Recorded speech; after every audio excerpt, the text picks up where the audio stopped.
Hi everyone, this is Darren with SimNation. I'm going to start picking back up on Draft Day Sports College Football 2026 and walking you through the different stages of playing in an online league. In this case, this is GSNCFL, which is SimNation's gigantic football league that includes all the FBS and all the FCS teams. The reason why I'm choosing this league is one, the team I'm going to show you, Maryland, is not a powerhouse yet. They did have a pretty good season, but you can see they are a 67 prestige team. Whereas if I were to show you SNCFL, you'd see a 99 prestige team in Maryland.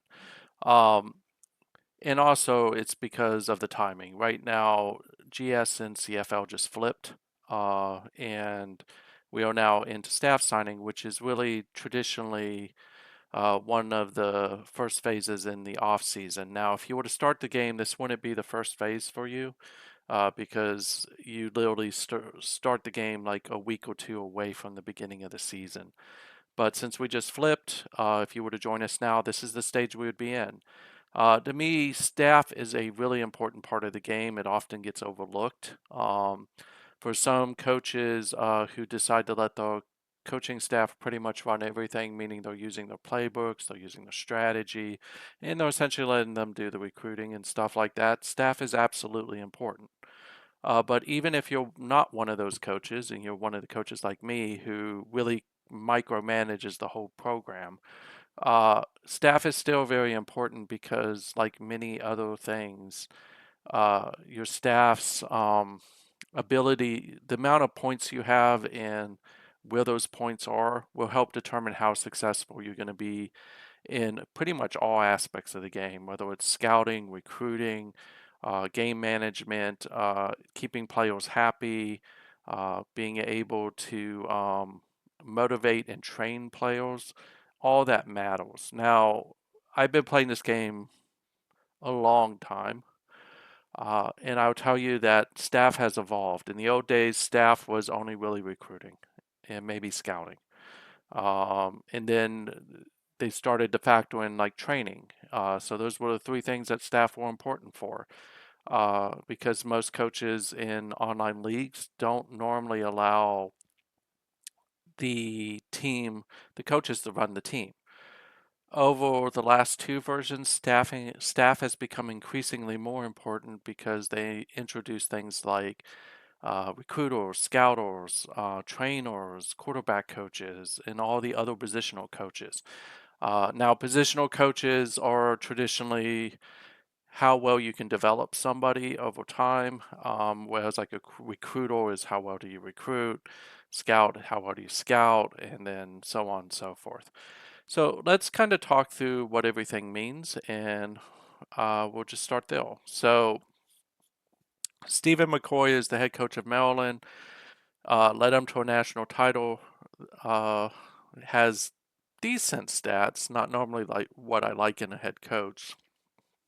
And I am entertaining firing him. And a lot of you be like, dude, he just got you 18-0 and won a championship. I know, but I don't like him. I've been struggling with him for a while. But at the same time, I probably will keep him because of this, his offensive and defensive preferences, as opposed to this. He's not as well defined in certain categories as I like to have a coach, and I figure I probably can get a better coach right off the staff signing page. But with that said, is I'll also be competing with a lot of different people as well. So each one of these attributes, I always try to find the right word for it, means something. So morale is very important, just in general. Morale and loyalty. These are generally the attributes that will determine whether someone is going to stay, whether they're going to jump ship, how loyal are they to you, and how much they are going to make you pay when it comes time to resign them. And you can see some things here, which is just basic. There is a page out there. I don't know if the college football one has it up, so but I do think the pro football does, where they list all the attributes. I'll put that in this video just so you have it. But when we start to talk about different things and what they mean, So he's got high morale. He's not very loyal. There's a good chance if I wanted to re-sign him, I could probably re-sign him. He's probably not going to jump ship, but he could because he only has 1.5 stars in loyalty. It's not a very loyal dude. Um, so intelligence to me is normally a trait that I prize very high in a coach. This helps with scouting, it helps with training, it helps with play calling. If someone is very intelligent, and especially if you're one of the coaches who use coaches' playbooks, coaches' strategies, let the coach do pretty much everything for you, you traditionally want to have a coach with high intelligence. In low intelligence, I probably am taking over that team and I'm running the team because I don't know that I can trust them. Preparation, a lot of people overlook preparation. To me, preparation is a deciding factor on whether you're going to win a game or not. So, a coach with really good preparation is normally going to be able to, you can just turn it to auto in strategy and let them go, and they will be able to figure out what the other team is up to and be able to key on, are they long passing, medium passing, short passing, outside running, are they blitzing man or zone, and do that. If he has low preparation, I'm not going to let him do the preparation within strategy. I'm going to do it because I can't really trust it, especially when he's got low intelligence. Um, discipline. Discipline to me is important in keeping people out of trouble. Also, dealing with people who have not so good work ethic and or not so good morale. Um, and also, if you have players with negative traits, discipline's really important in managing those players and keeping them on the field. So traditionally, I like having high discipline because I like my players to stay on the field. I don't often recruit players who I suspect are divas or suspect that they may have off the field problems, but there are times where you can't really tell that that's going to be the case or not. So discipline allows you to deal with that when that starts to develop. Um, Motivating is again kind of it's what it sounds like, right? Is again, this is how do you keep your team's morale high, and how do you ensure that when they are on the field, that for want of a better word, that they're motivated and that they will keep playing hard. So if they have low motivation like he does, it's going to be a little bit of a problem. Now, thankfully, a lot of Maryland's football players are high character, so in the morale, because they're coming off an 18-0 win, is likely going to be a good thing for me. And I'll talk about whether in the end I'm going to keep him or not. Leadership is, again, focused on morale and on the field performance. A person with good leadership is going to keep people's morale up. And when you get into crunch time, this is going to help your team perform well versus one that doesn't. Charisma is really almost all of these have something around morale with it. But to me, charisma is always your ability to get a player to sign on the dotted line during the recruiting cycle. So coaches with high charisma like Steven are going to be able to get players to essentially say, I want to commit to the University of Maryland. Flexibility, this is to me probably one of the most important ones, especially if you are going to not play the style of offense or defense that your coach or your coordinators desire to play. Flexibility means that they can really play call outside of their comfort zone. So if I decided I wanted to do a smash mouth I formation, which is not what Stephen McCoy likes, he would be able to do it and call plays effectively versus if his flexibility is low, I'm going to have problems with play calling because he's probably going to call plays that are not very good. So to me, flexibility is one of the things I prize very highly up there with intelligence, charisma, and discipline and motivating. It's because I often I often have my coaches playing outside their system.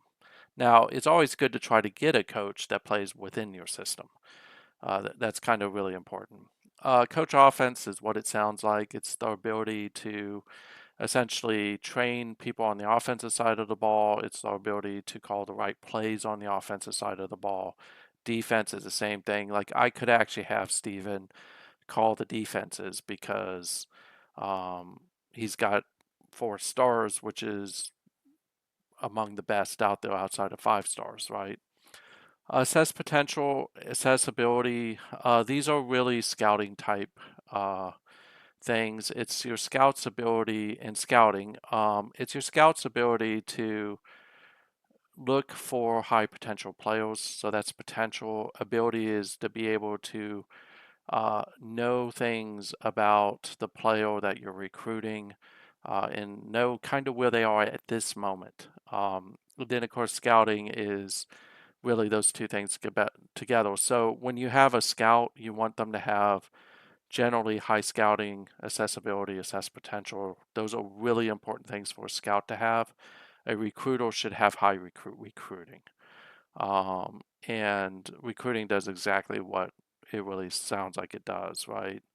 Now, uphill, a lot of people ask me what some of these things mean. Kind of touch on it a little bit before I go into it.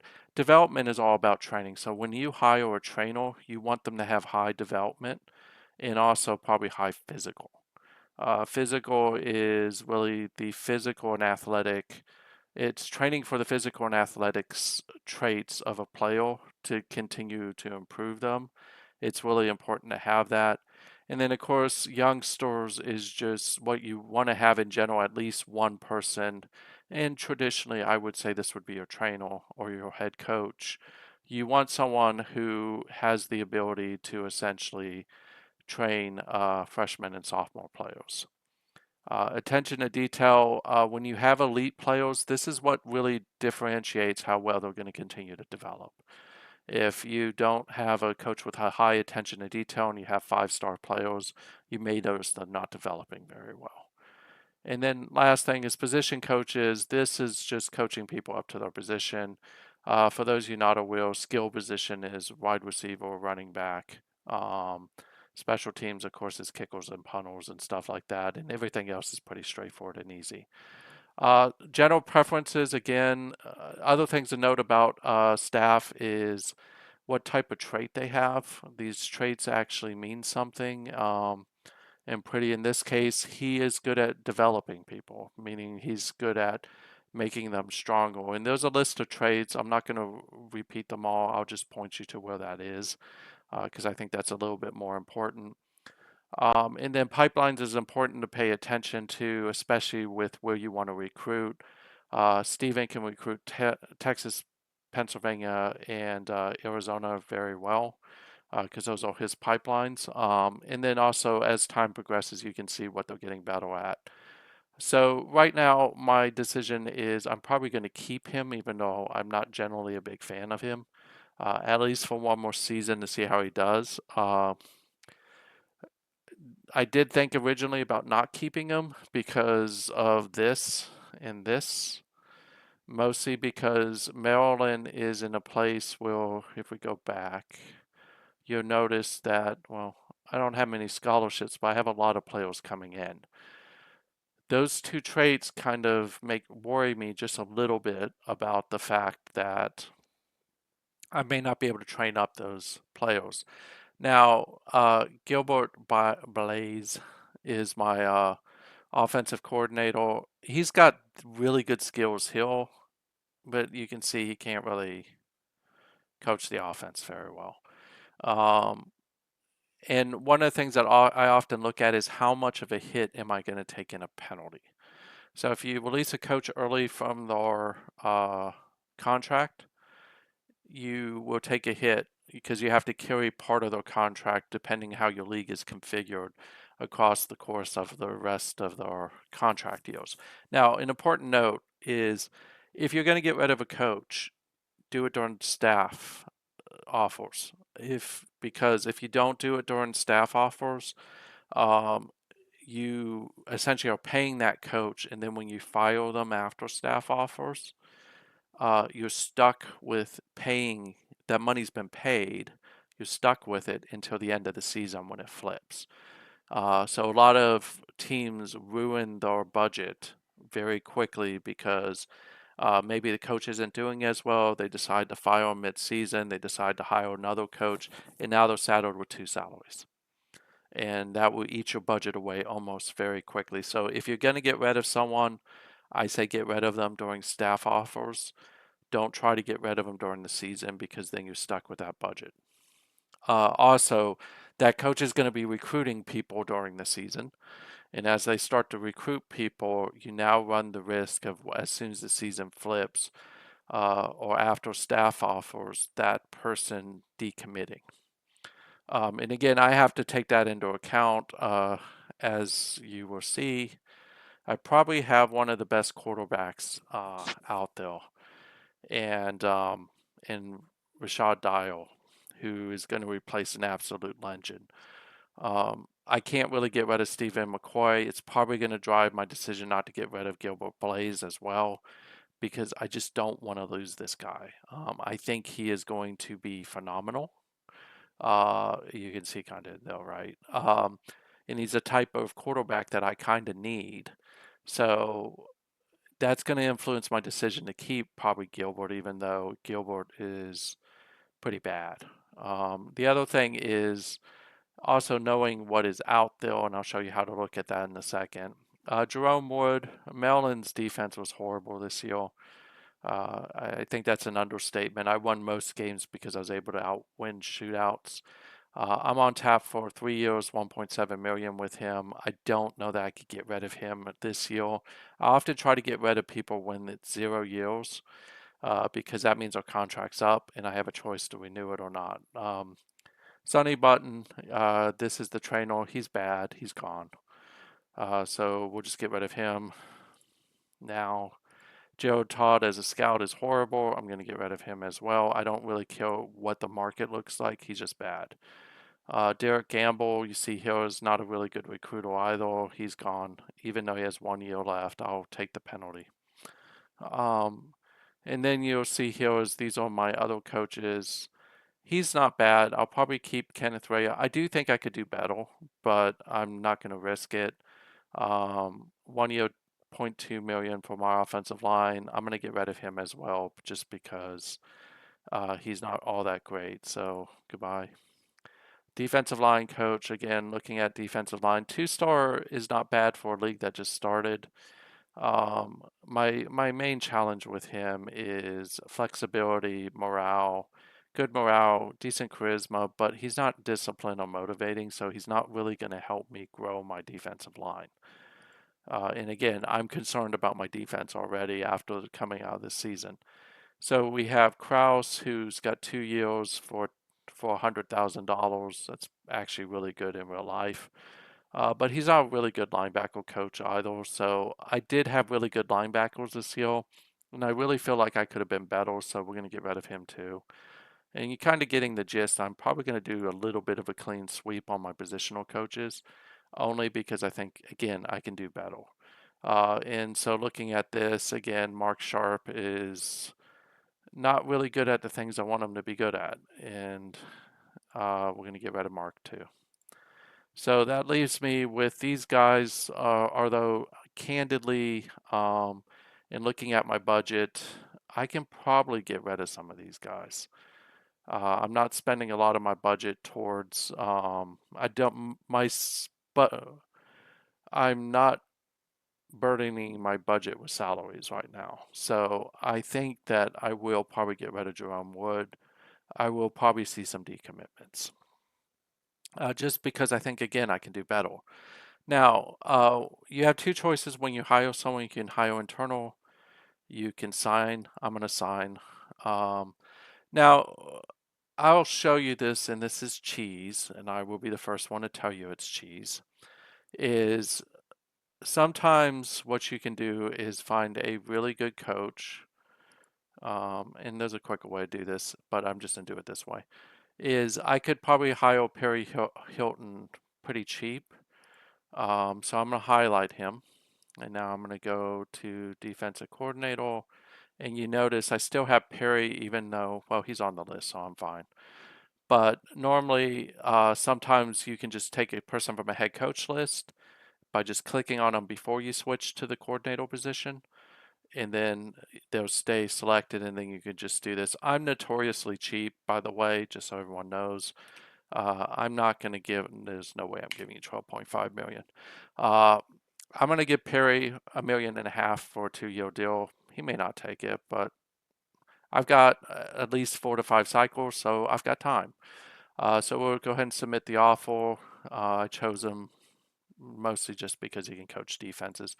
Now with trainers, one of the things I don't like about the game is, well, they fixed it a little bit, but they don't show you all the different training things. So um, let's go back, and I just really what I want to see here is trainers. I do like this new feature. They didn't have this previously. It kind of drove me crazy that they didn't have that. So now what I'm looking for is to see, is there anybody really good at motivating? This guy's dumb as a brick. So we'll look at Timothy Hong, see what he looks like. He's got good physical skills, decent development. Again, it's year 2 of the league. I'm not going to find like 5-star people. They just don't really exist at this point. But as I can look here, he's okay. He's not great. We'll try Kunkel. The problem with Kunkel is everybody's probably going to go after him. Not as good, but okay. So we're just going to go with Hong for now. Although, no, let's look at Davenport. Davenport, good physical, morale's pretty high, which is good. But kind of missing those intangibles I'm looking at. I could spend hours just going through each one of these, by the way, and trying to find the right guy. I'm not going to do that. We'll look at one more guy and just see if we can't find someone who has a little bit higher of these stats, and there isn't. He's good physically though, so we'll go with Bond. So Bond wants 2.5 million. Sorry, Bond, you're not going to get 2.5 million. I'm going to pay you 1 million. I have a scheme that I go with generally is I don't pay any of the scout, trainer, or recruiter more than $1 million. And the reason for that is just, again, I'm cheap. So scout wise, again, you notice I kind of changed it. We'll just go to this rating. I am looking at high at intelligence, but I'm also looking over here, so it's probably better to click it there. What I really want to find is someone who has intelligence that's decent. I'm also looking at these states, the pipelines to see. So Maryland, of course, is in the DMV area. So Virginia, DC, Maryland are the type of places I generally want to have. The challenge is I think I'm going to have to make a sacrifice here for intelligence because I don't think I'm going to find that person. What the heck is MP?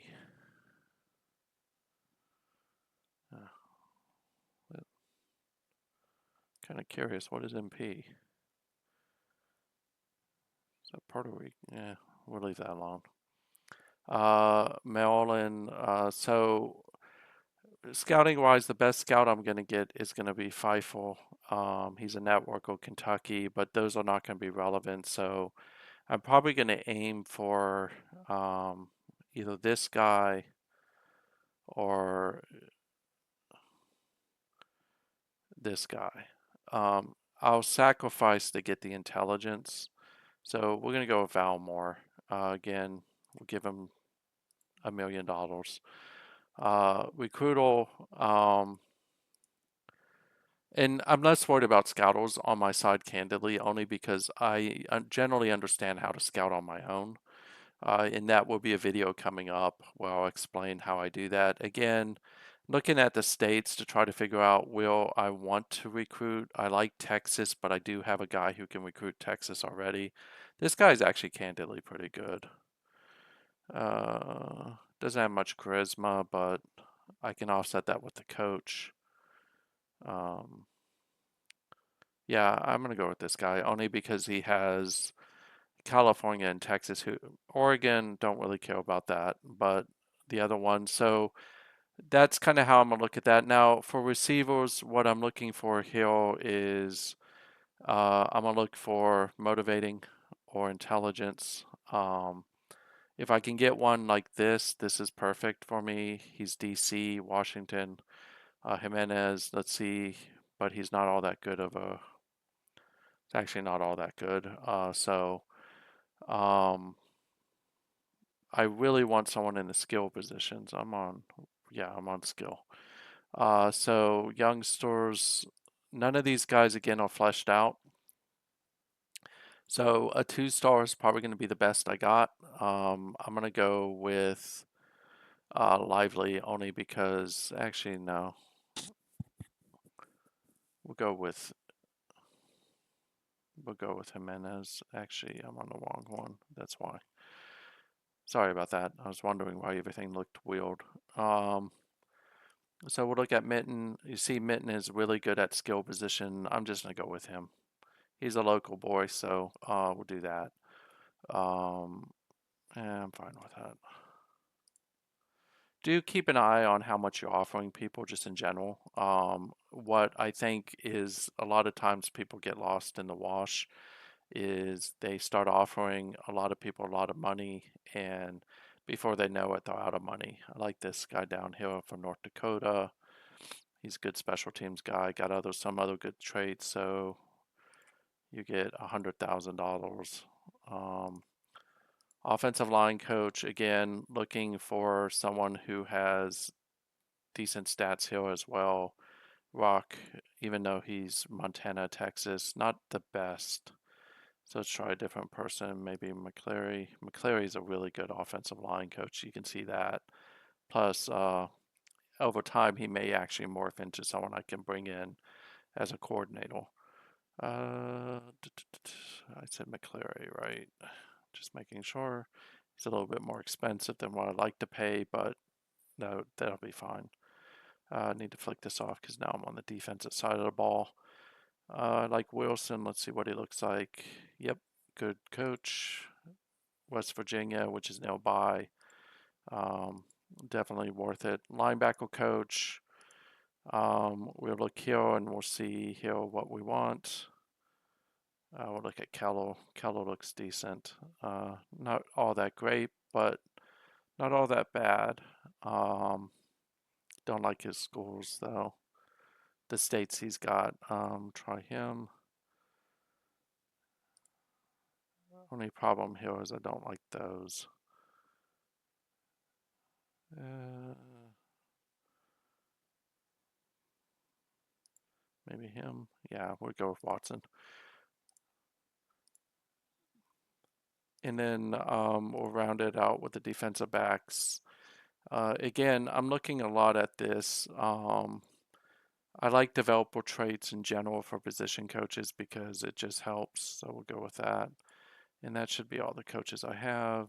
Let's see how much penalty I'm going to draw. So I'll draw some penalty this year or next year. So now we're going to go back here and I am just going to export the team. And that is really staff signing and staff in a nutshell. So hopefully you'll like this video. I'll do another video over time once we start the recruiting cycle, and I'll talk about recruiting. Hopefully you find this helpful. I'm sorry for the length of it, but some of you asked to see how I actually do it, and that's kind of how I do my staff and some of the general things to consider. So have a great night, and if you have any questions, just let me know in comments. Thank you.